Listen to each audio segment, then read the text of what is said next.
আসসালামু আলাইকুম। টপ নিউজে স্বাগতম। জানিয়ে দিচ্ছি এই মুহূর্তে আমাদের হাতে থাকা সর্বশেষ সংবাদ আপডেট। শুরুতেই থাকছে উপদেষ্টা আসিফ ভোরে খেতে যান নীলা মার্কেটে, বন্ধ থাকলে গুলশানের ওয়েস্টিনে। এরপরে থাকছে ফিলিস্তিনি রাষ্ট্রকে কবর দেওয়ার পরিকল্পনা, অনুমোদন ইসরায়েলি মন্ত্রণালয়ের। আরও থাকছে ওসিকে এলাকা ছাড়া করার হুমকি দেওয়া বিএনপি নেতার পদ স্থগিত। সর্বশেষে থাকছে আগামী সপ্তাহে নির্বাচনী রোডম্যাপ ঘোষণা ইসি সচিব। এতক্ষণ শুনলেন সর্বশেষ নিউজ আপডেট, এবারে বিস্তারিত। উপদেষ্টা আসিফ ভোরে খেতে যান নীলা মার্কেটে, বন্ধ থাকলে গুলশানের ওয়েস্টিনে।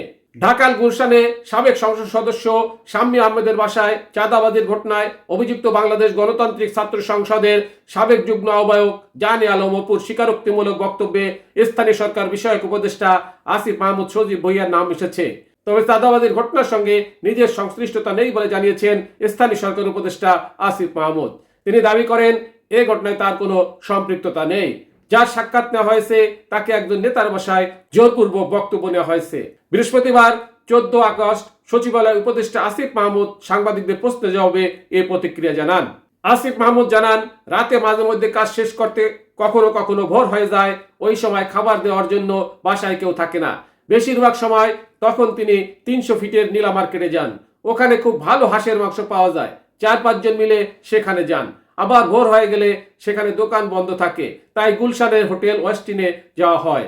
তবে জানে আলম অপু তার বক্তব্যে যেদিন আসিফ গুলশানে গিয়েছিলেন এবং দুজনে দেখা হয়েছিল বলে দাবি করেছেন, সেদিন ওখানে গিয়েছিলেন কিনা খেয়াল নেই এই উপদেষ্টার।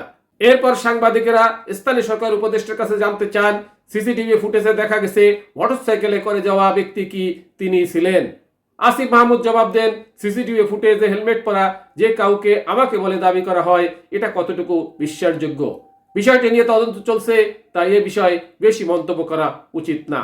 তিনি বলেন, আসলে আমার নামটা আসার পর আমি অবাক হই। জানে আলম অপুকে চিনতাম যখন আমি ছাত্র অধিকার পরিষদে ছিলাম 2022 সালে। ক্যাম্পাসে ছাত্র রাজনীতির সঙ্গে যুক্ত ছিলাম তখন। সেও ছাত্র অধিকার পরিষদ করত। সে সম্মিলিত বেসরকারি বিশ্ববিদ্যালয়ের কমিটিতে ছিল বোধ হয়। 2024 সালের 5 আগস্টের পর তার সঙ্গে আমার কখনো দেখা হয়নি। স্থানীয় সরকার উপদেষ্টা বলেন, এই ধরনের একটি অভিযোগ আসার পর আবার আরেক জায়গা থেকে জানতে পারলাম স্ত্রী পরিচয় একজন সংবাদ সম্মেলন করেছেন। সেখানে তিনি বলেছেন অপুকে গুম করে নিয়ে গিয়ে জোরপূর্বক বক্তব্য নেওয়া হয়েছে। ঢাকা বিশ্ববিদ্যালয়ের গেস্ট রুমে এগুলো হতো। আমাদের এখানে আয়নাঘর ছিল। 5 আগস্টে গণঅভ্যুত্থানের পর এগুলো অকার্যকর। আবারও সেই প্র্যাকটিসের দিকে যাচ্ছে কিনা একটা শঙ্কার বিষয় আছে। ফিলিস্তিনি রাষ্ট্রকে কবর দেওয়ার পরিকল্পনা, অনুমোদন ইসরায়েলি মন্ত্রিসভার। পূর্ব জেরুজালেমকে অধিকৃত পশ্চিম তীর থেকে বিচ্ছিন্ন করতে একটি নতুন বসতি নির্মাণের পরিকল্পনা অনুমোদন করছে ইসরায়েলের কট্টর ডানপন্থী অর্থমন্ত্রী বেজালেস স্মোট্রিচ। তার দপ্তর জানিয়েছে এই পদক্ষেপের মাধ্যমে ফিলিস্তিন রাষ্ট্র গঠনের সম্ভাবনাকে কবর দেওয়া হবে। পরিকল্পনা অনুযায়ী পশ্চিম তীরের মাআলে আমৌমিম বসতি ও জেরুজালেমের মধ্যবর্তী এলাকায় 3401টি বসতি নির্মাণ করা হবে। এই পরিকল্পনা বহুদিন ধরে স্থগিত ছিল, কারণ যুক্তরাষ্ট্র ও ইউরোপীয় দেশ সহ বিশ্ব শক্তিগুলো একদিকে ভবিষ্যৎ শান্তি চুক্তির জন্য হুমকি দিয়ে বিবেচনা করে। তবে প্রধানমন্ত্রী বেনিয়ামিন নেতানিয়াহু অর্থমন্ত্রীর পরিকল্পনাকে সমর্থন করেছেন কিনা তা এখনো স্পষ্ট নয়। ওসিকে এলাকা ছাড়া করার হুমকি দেওয়া বিএনপি নেতার পদ স্থগিত। কক্সবাজার মহেশখালী থানার ওসিকে এলাকা ছাড়ার হুমকি দেওয়ার ঘটনায় আক্তার হোসেন নামে এক বিএনপি নেতার পদ স্থগিত করা হয়েছে। বৃহস্পতিবার 14 আগস্ট দলটির জ্যেষ্ঠ যুগ্ম মহাসচিব রুহুল কবির রিজভির সই করা এক প্রেস বিজ্ঞপ্তিতে এ তথ্য জানানো হয়। বিএনপি নেতা আক্তার হোসেন মহেশখালী পৌরসভার বিএনপি আহ্বায়ক ছিলেন।